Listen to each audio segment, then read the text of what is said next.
সুপ্রভাত বন্ধুরা, পিকুস ডেইলি ব্লগের এই মঙ্গলবারের সকাল 9:30 থেকে সারাদিনের ব্লগ চালু করলাম। বড়দেরকে প্রণাম ও ছোটোদেরকে অনেক ভালোবাসা দিয়ে, কাছের ও দূরের সকল বন্ধুদেরকে অনেক অনেক ভালোবাসা দিয়ে আজকের এই মঙ্গলবারের ব্লগটা আমি চালু করলাম।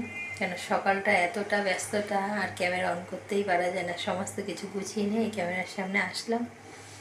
সোনা বাবা স্কুলে যাবে, একটু রান্নাও বসিয়ে দিয়েছি।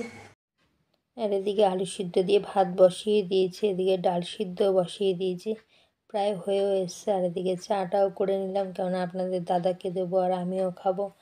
আর সোনা বাবা তো স্কুলে যাবে বললামই, আর আজকে তাড়াতাড়ি ছুটি হয়ে যাবে 3:20-র মধ্যে, ওই জন্য আজকে হালকা করেই টিফিন দেবো। আর আগে চা বিস্কুটটা খেয়ে নিই, তারপর আবার সোনা বাবার খাবারের জোগাড় করব। আর এদিকে টিফিন বক্সটাও গুছিয়ে দিচ্ছে, কেননা 9:30 বাজার এই কলাটা দিলে না মুছে এইদিকে, কেননা আগে একদিন কলাটা ছাড়িয়ে দিয়েছি, পুরো বলছে মা কেমন কালো হয়ে গেছে, ফেলে দিয়েছি। আমি বরাবরই না ছাড়িয়ে দিই, কিন্তু সেদিন কি হয়েছিল ছাড়িয়ে দিয়েছিলাম আর খেতে পাইনি, ওই জন্য আজকে ধুয়ে মুছে তারপর দিয়ে দিলাম টিফিন বক্সের মধ্যে। আর এদিকে ভাতটাও হয়ে গেছে, ভাত নামিয়ে নিয়েছে, আর অলরেডি 9:45 বেজেও গেছে। চা খেয়ে ওগুলো করে আস্তে আস্তে আমার, আর এখন সোনা বাবাকে তাড়াতাড়ি করে খেতে দেবো। এদিকে ডালটাও ফুটে উঠেছে, আগে ফোড়ন দিয়ে বাটিতে বসিয়ে দেবো, দিয়ে সোনাকে একটা ডিমের অমলেট করে দেবো, আগে খেয়ে স্কুলে যাক, তারপর আস্তে ধীরে আমি রান্না করব। আর গতকাল রাত্রে তো মা বাড়ি গেছে, মার খুব শরীর খারাপ হয়েছে, জ্বর ঠান্ডা লেগেছে। আর আমি আর জোর করিনি যে আবার এখানে থাকলে আমাকেও কাজ করতে দেবে না, সেই কাজ করবে, তার থেকে বাড়ি যায় যাক, তাও জল টল ঘাটা কম হবে। আর আমি এদিকে করে নেবো। আর হেভি ঠান্ডা লেগেছে, মার মাথা যন্ত্রণায় যেন। আর এদিকে হচ্ছে ডালটাও বসিয়ে দিলাম, একটু পেঁয়াজ আর রাঁধুনি ফোড়ন দিয়ে, এই ফোড়নের মধ্যে জলটা দিয়ে দিয়েছি, একেবারে জাল হোক, কড়াইটাও ধোয়া হয়ে যাবে। আর এদিকে এর মধ্যে বাটিতে দিয়ে জালটাও উঠে যাবে, একটু মিষ্টি দিয়ে দিলাম। এখন সোনা বাবার খাবারটা গুছিয়ে নিই, আলু সিদ্ধ দিয়ে আর ডালটা দিয়ে ভাতটা দিই, তারপর একটা ডিমের অমলেট করে দেবো। সে তো খেয়াল খুশি মন না মর্জি, না ডিমে পেঁয়াজও খাবে না, কিচ্ছু খাবে না, শুধু নুন দিয়ে প্লেন একটা ডিমের অমলেট করে দিলাম। হ্যাঁ, তারপর বলছে আলু সিদ্ধ পুরোটা খাবো না, যে 1 ফোঁটা আলু সিদ্ধ নিয়েছে। আগে এটা দিয়ে বসাই, তারপরে ডিমটা দেব। আর এখন ওকে খেতেটা দিয়ে বলছি তুই একা খা, কিন্তু ঠিক না, ওই যে ভাত নিয়ে বসে আছে, তারপরে এই যে আবার এসে গ্যাস অফ করে দিয়ে এসে যে খেতে দিলাম। আর ওদিকে আবার আপনাদের দাদাও টিফিন খাবে, খেয়ে ওকে নিয়ে বেরাবে, মানে সকালে 10:30 পর্যন্ত এতটাই তাড়াহুড়ো, মানে দম ফেলার সময় থাকে না। ওই দেখুন এবারে খাইয়ে দিতে হবে। আর যা, আর একদিকে সুবিধা, যদি ঘরে পড়ে দেবে গায়ে। কি কি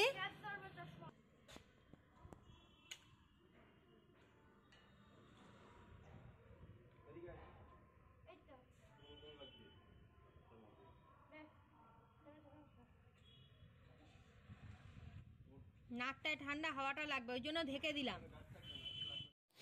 যে কথাটা বলছিলাম, একদিকে সুবিধা, ঘরে যদি মাসের প্রথমে যদি হিসাব করে সমস্ত জিনিসপত্র কিনে আনা যায়, তাহলে সারা মাসটা বেশ সুন্দরভাবে চলে যায়। আর সপ্তাহে সবজি থাকলেও আর একদিন বাজার না গেলেও কোনো অসুবিধা হয় না।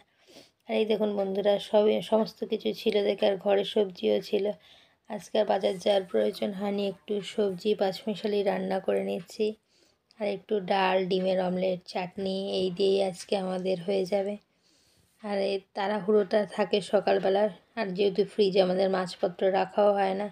আর দিয়ে কথা বলতে বলতে সমস্ত সবজি তো ভেজে নিয়েছিলাম, তারপর পাঁচফোড়ন দিয়ে সবজিটা কষানো, সবজিটা দিয়ে ভালো করে কষিয়ে জাস্ট একটু গরম জল দিয়ে দিয়েছি, আর ফুটে উঠেছে, পুরো মজে গেছে তরকারিটা। এবার নামানোর সময় একটু মিষ্টি দিয়ে আর ধনেপাতা দিয়ে নামিয়ে নিলাম। আর সবজিটা বেশ সুন্দরও হয়েছিল। আমি তো পরে ভয়েস দিচ্ছি। আর এরপরে একটু উচ্ছে ভাজলাম, উচ্ছে হোক শাক হোক, যে কোনো একটা রোজ খাবারের মধ্যে থাকে। আজকে ডিমের অমলেটটাও করে নেবো, আপনাদের দাদা অফিসে বেরাবে, আর 12টাও বেজে গেছে, এখন খেতে দেব। খেতে দিয়ে আস্তে ধীরে আবার কাজ করব, বাসন মাজবো, গ্যাস মুছবো, সোনাবাবুকে আনতে যাব। আর এই যে আজকের রান্নায় আছে ভাত, সমস্ত সবজি দিয়ে পাঁচমিশালি নিরামিষ তরকারি আছে। এদিকে আছে ডাল ধনে পাতা দিয়ে, পরে ধনে পাতা দিয়েছি যেহেতু সোনা বাবা খায় না। আর এদিকে ডিমের অমলেট আর উচ্ছে ভাজা। আর এই যে আপনাদের দাদার খাবারও গুছিয়ে নিয়েছে, এখন খেতে দিয়ে তারপরে বেরালে আমি সমস্ত কাজ সারবো। দেখুন এই যে বললাম না, সমস্ত কিছু থাকলে আর অসুবিধা হয় না। মাসের প্রথমে যদি বুঝে আনা যায় জিনিসপত্র তাহলে আর অসুবিধা হয় না। আর পরে শেয়ার করব কি কি এনে রাখা হয়। এখন তো তাড়াহুড়োর মধ্যে আছি, সন্ধ্যের দিকে আপনাদের সাথে বন্ধুরা শেয়ার করব। আর এদিকে গ্যাসটাও মুছে নিচ্ছি। আর যদি কেউ আমার কাছে জানতে চান যে গ্যাসটা কি দিয়ে আমি মুছি, তাহলে অবশ্যই কমেন্ট করে জানাবেন, আমি অবশ্যই বলে দেব। আর এদিকে সব এই স্ল্যাব ট্ল্যাবগুলো মুছে নিচ্ছি, সমস্ত পরিষ্কার করে তারপরে বাসন মাজবো। এদিকটা একদম রেডি করে নিচ্ছি। আর অনেক দিন তো বেরানো হয় না, আজকে স্কুলে আনতে যাব। বন্ধুরা এই যে সমস্ত কাজ সেরে চলে এসছে, এদিকে বাসনও মাজা কমপ্লিট। এদিকে জামা কাপড়গুলো সব তুলেছি, এখনও ভাঁজ করা হয়নি। আর সোনা বাবাকে আনতে আগে নিয়ে আসি, 2:30 বাজে, 3:20 ছুটি, তাড়াতাড়ি করে আগে রেডি হয়ে যাই ওকে আনতে। আর অনেক দিন পরেই সমস্ত কাজ করে এতটাই কষ্ট হয়েছে আজকে। অনেক দিন অভ্যাস না থাকলে যা হয়, এতদিন তো মা করছিল, আর 2-1 দিন হয়তো মা বাড়ি গেছিলো তখন তাও হালকা করে করেছে, কিন্তু আজকে বেশ অনেকটাই কষ্ট হয়েছে। আর এদিকে সোনাবাকে স্কুল থেকে নিয়ে চলেও এসেছি, আর বাইরে আর শেয়ার করতে পারিনি বন্ধুরা। আর এখন এই যে ওর জামা কাপড় সমস্ত কেচে দিয়েছি। আগেও যা করতাম ভাবছিলাম যে করব না, কিন্তু আবার সকালে তো পরের দিন স্কুলে যাবে, ওই জন্য একদম কেচে ধুয়ে দিলাম, নাহলে শুকাবেও না। প্যান্টটা তাও আছে, কিন্তু জামাটার অসুবিধা, একটা জামা অনেকটাই বড়, এবার পরলে একইতে রোগা আরও রোগা লাগে, ওই জন্য এইটা একটু ফিটিংস হয় দেখে এই জামাটাই পরাই। আর এদিকে সব মেলে দিচ্ছি দিয়ে, আর বন্ধুরা মনে হচ্ছে মাথা যন্ত্রণায় ছিঁড়ে যাচ্ছে আজকে। আর মানে অনেক দিন পরে বেরালে যা হয়, মানে জোর জবরদস্তি করে বেরিয়েছি আর কি, যেহেতু স্কুলে একা ঠিক ছাড়ি না, তো ওই জন্য আসে এক এক সময় 2 দিন এসছে, আর এই আজকে না হলে আমি যাই। এসে স্কুল থেকে জামা কাপড় টাপড় কেচে আর ক্যামেরার সামনে আর আসা হয়নি। আর ওদিকে যে সোনাবাকে এখন সন্ধ্যাবেলা একটু হরলিক্স দিলাম, আর আমি একটু চা করে নিয়েছি। এত মাথা যন্ত্রণা করছে, ঘুমও হয়নি। আর ওদিকে বেশ কড়া করেই চাটা করে নিয়েছি। আর বললামই তো যে এত মাথা যন্ত্রণা করছে, ওই জন্য কড়া করে একটু চা করে নিলাম। এই যে চা নিয়ে চলে এসেছি, এখন চাটা খেয়ে নিই। টিফিন বক্স টক্সগুলো ধুয়ে দিয়েছি, ওখানেই রয়েছে। আর এদিকে চা খেয়ে নিচ্ছি, আর ভাবছি আজকে তো এখনও অনেক কাজ আছে, এরপরে আমার নিজের লাইভ আছে, তারপরে এখন সোনা বাবার বইপত্র খাতা সমস্ত কিছুতে মলাট দিতে হবে, প্রায় 17-18টা খাতা বই মিলিয়ে। আর এখন এই বসে পড়েছি, আর একদম মানে বসে এইভাবে অস্বস্তিও হচ্ছে। আর আজকে এতটাই খাটনি হয়েছে আর কি বলবো, সারাটা দিন। আর এখন এই মলাটগুলো লাগাতে হবে। আর এখন অলরেডি 7:30 বেজে গেছে। আমি বললাম একটুখানি বাবা ভিডিও করে মোবাইলটা করে দে, কেননা আবার লাইভ শুরু করলে তখন আর ভিডিও করা হবে না, আবার সেই পরে বন্ধুরা আপনাদের সামনে আসবো। এই আস্তে ধীরে এই যে মলাটগুলো লাগিয়ে নিচ্ছি। আর কাঁচিটাও ধারটাকে নষ্ট করে দিয়েছে। আর এই ব্লেড দিয়ে তো আমার যে আমি লাগিয়েছি আমিই জানি যে এতটা কষ্ট হয়েছে।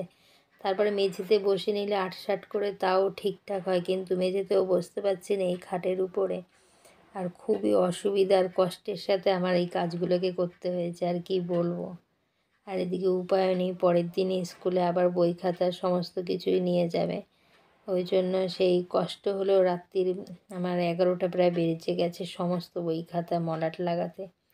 আর এই যে একটা টুল আর এই যে মগ কিনে এনেছে বন্ধুরা, এটাই আপনাদের সাথে শেয়ার করলাম। আমি তো বললাম বেরাতে পারছি না, আপনাদের দাদাই কিনে এনেছে। আর এই যে বললাম না, মাসের প্রথমেই যদি সমস্ত জিনিস গুছিয়ে ঘরে আনে রাখা যায়, তাহলে সারা মাসটা সুন্দরভাবে চলে যায়, কোনো দিকেই অসুবিধার হয় না।